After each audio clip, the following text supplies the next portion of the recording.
Picture this, a mind-boggling twist of fate that could only happen in the realm of fast food.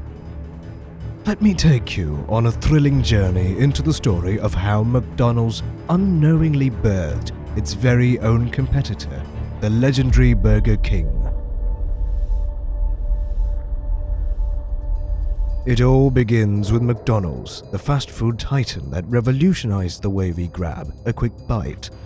In their quest to streamline operations and maximize efficiency, McDonald's had created an innovative system that seemed unbeatable. Their golden arches stood tall, luring in hungry customers from every corner of the globe. But little did they know that their culinary ingenuity would inadvertently give rise to a rival that would challenge their reign. Thus the journey began. As the wheels of progress spun relentlessly, fate brought two formidable individuals into the spotlight of the fast food realm. It was December 4th, 1954, when destiny took hold in Miami, Florida. McLemore and Edgerton, armed with an entrepreneurial spirit and a license to operate an Burger King franchise, embarked on a journey that would forever alter the course of fast food history. Little did they know that their path would intersect with the mighty McDonald's empire. As operations flourished, a peculiar challenge arose. The Instabroiler units they used to cook their succulent beef patties presented a persistent problem. The heat emanating from the sizzling patties caused the heating elements to degrade over time, casting a shadow over their culinary aspirations. Driven by a determination to overcome this hurdle, McLemore and Edgerton refused to be defeated. They channeled their ingenuity into finding a solution that would not only resolve the issue, but also elevate their burgers to new heights of deliciousness. In a stroke of culinary genius, they conceived a groundbreaking contraption, the flame broiler. This marvel of engineering revolutionized the way meat patties were cooked, eschewing the traditional approach. The flame broiler moved the patties vertically on a chain-link conveyor over the heating elements, imbuing them with delectable grill lines, reminiscent of a charcoal grill. The new cooking equipment proved to be a game-changer. It performed with such remarkable precision and consistency that McLemore and Edgerton made a pivotal decision. They would bid farewell to the problematic Instabroilers and embrace the flame broiler wholeheartedly. Little did they realize that this ingenious creation would set their venture on a collision course with the behemoth that was McDonald's. With their Burger King franchise steadily gaining momentum, McLemore and Edgerton embarked on an exhilarating journey of expansion. Their very first location had sprung to life on December 4th, 1954, nestled at the vibrant address of 3090 NW 36th Street in Miami. As the years flew by, their ambitions soared higher, and by 1959, they had established multiple stores across the bustling Miami-Dade area. However, success didn't come without its fair share of challenges.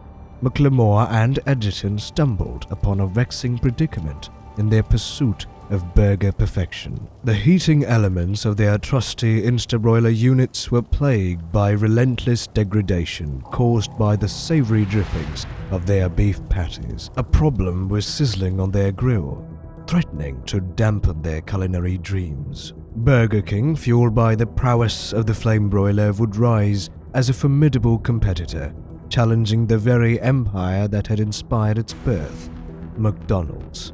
As the original Burger King rapidly expanded across the state, financial difficulties loomed in. In 1959, McLemore and Edgerton took charge, renaming the company Burger King of Miami. They purchased national rights, leading to the birth of the Burger King Corporation. During this transformative period, two iconic features were introduced: First, the beloved mascot, the Burger King, made its debut in 1955, captivating audiences for 6 decades. Then came the legendary Whopper sandwich, created by James McLemore in 1957. Inspired by a successful rival's larger burger, McLemore crafted the Whopper, offering a big experience with every bite. Not stopping there, Burger King made its mark on television, embracing the power of advertising with captivating commercials in 1958. The stage was set for Burger King's ascent, driven by innovation, a memorable mascot, a mouth-watering sandwich, and the allure of television. In 1967, the Pillsbury Company acquired Burger King, taking over a thriving chain with 274 restaurants and a value of $18 million. However, Pillsbury soon faced challenges due to inconsistencies within the franchise system. They had grown to over 350 stores by 1970, operating with their own systems and protocols. Charthouse even attempted to buy Burger King. Pillsbury declined the offer. In 1978, Burger King enlisted the expertise of McDonald's executive Donald N. Smith to spearhead a transformative journey. Using McDonald's strategies alone wasn't enough for Smith. To compete with rivals like McDonald's and Wendy's, he expanded the menu with specialty sandwiches, catering to a specific demographic, 18 to 34-year-old adults, seeking higher quality options. This innovative approach paid off as sales surged by 15%. In their quest to elevate Burger King's performance, Grand Metropolitan took charge after acquiring Pillsbury. CEO Alan Shepard aimed to revitalize the chain's global standing as the second-largest fast food burger brand. One significant move by Grand Met was the restructuring of Burger King's long-standing purchasing and distribution arm, Distron. They reorganized it into separate entities, Burger King Purchasing for procurement and Burger King Distribution Services for distribution. While this led to layoffs, it streamlined operations and improved efficiency. A new partnership was formed with DRC Macy's, Benton & Bowles, and Saatchi & Saatchi, aiming to establish a cohesive brand identity and convey a clear message to consumers. To broaden its business operations and expand globally, Burger King introduced the BK Expressway concept, offering smaller store formats for locations like sports venues and high-cost areas. They also acquired UK-based United Biscuits, including the Wimpy burger chain, expanding Burger King's presence in Europe. In the 1990s, Burger King experienced notable developments.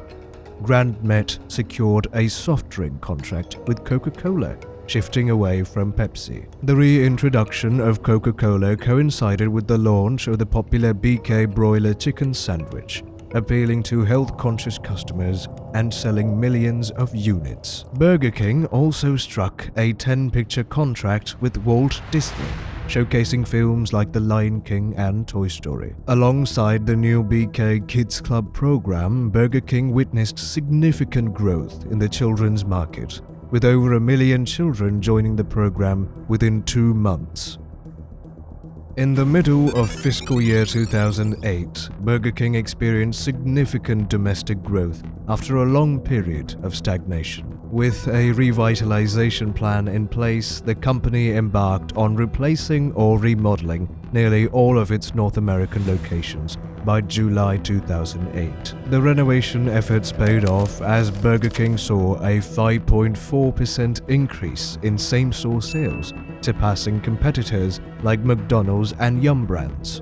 However, the costs of the program impacted the company's revenue stream, resulting in a slightly lower than projected profit. In 2009, Burger King introduced modernization plans, including the 2020 store designs and the innovative BK Whopper bar concept. The 2020 design featured vibrant colors, corrugated metal accents, and brick walls, aimed at competing in the fast casual restaurant segment. High-definition video displays replace static menu boards. The Whopper Bar, a playful twist on traditional Burger King locations, offered an open kitchen where customers could watch their order being prepared.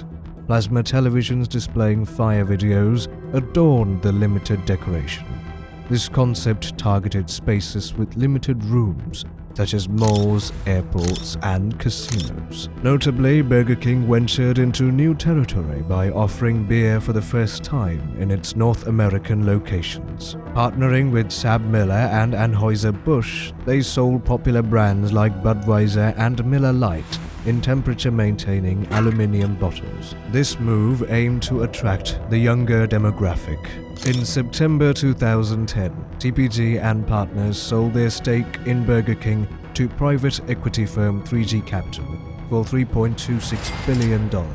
While Burger King had enjoyed profitable quarters, the financial crisis and changing consumer behavior impacted its performance. The sale at a 46% premium surprised CEO John Chidsey.